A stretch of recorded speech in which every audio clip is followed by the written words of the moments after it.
Vice President Kamala Harris was confronted to her annoyance last year by New York Times publisher A.G. Sulzberger over President Biden avoiding interviews with major newspapers, according to a new report.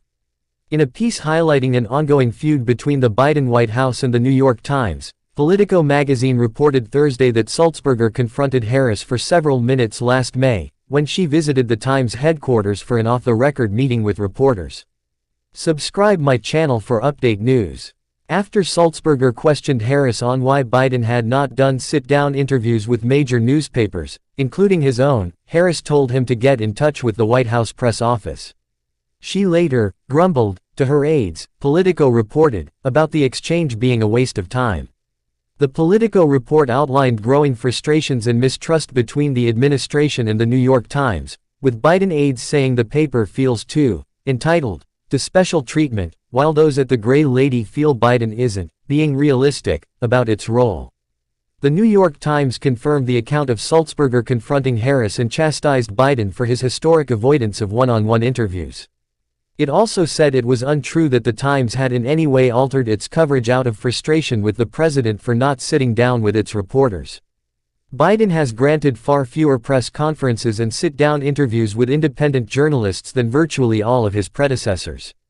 It is true that the Times has sought an on-the-record interview with President Biden, as it has done with all presidents going back more than a century, spokesman Charlie Statlander told Fox News Digital. If the president chooses not to sit down with the Times because he dislikes our independent coverage, that is his right, and we will continue to cover him fully and fairly either way.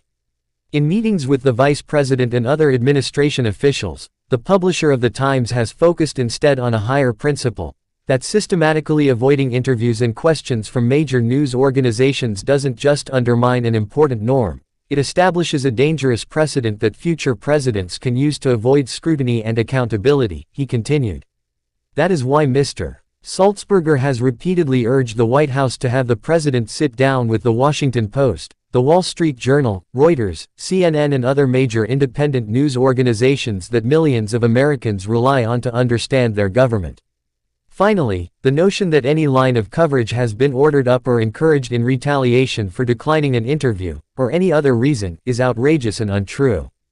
The Times publisher revealed in February that the White House was extremely upset about the New York Times coverage of Biden's age. Biden has only sat down for 2 print interviews, with the Associated Press and The New Yorker, since becoming president, according to Politico. Biden has done several friendly interviews with liberal reporters or comedians.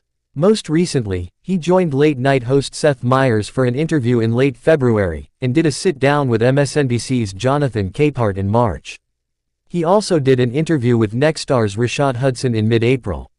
Harris sat for an interview with New York Times podcast host Asted Herndon in August 2023, which aired on NYT's The Run-Up podcast in November. Sulzberger has argued that only an interview with his outlet could confirm whether America's oldest president is mentally fit enough to serve a second term, Politico reported, citing people familiar with Sulzberger's private remarks. All these Biden people think that the problem is Peter Baker, a NYT White House reporter or whatever reporter they're mad at that day, a journalist from the New York Times told Politico. It's A.G. He's the one who is pissed that Biden hasn't done any interviews and quietly encourages all the tough reporting on his age. The White House said it did not comment on private discussions with reporters and editors. As a White House that believes deeply in the role of the free press in American democracy, we would note that a mutually honest, fact-based, respectful back and forth is a cornerstone of any healthy relationship between a media outlet and an administration, White House spokesman Andrew Bates told Fox News Digital.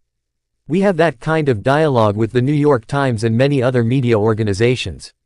Harris's office did not respond to a request for comment. Thanks for watching our video.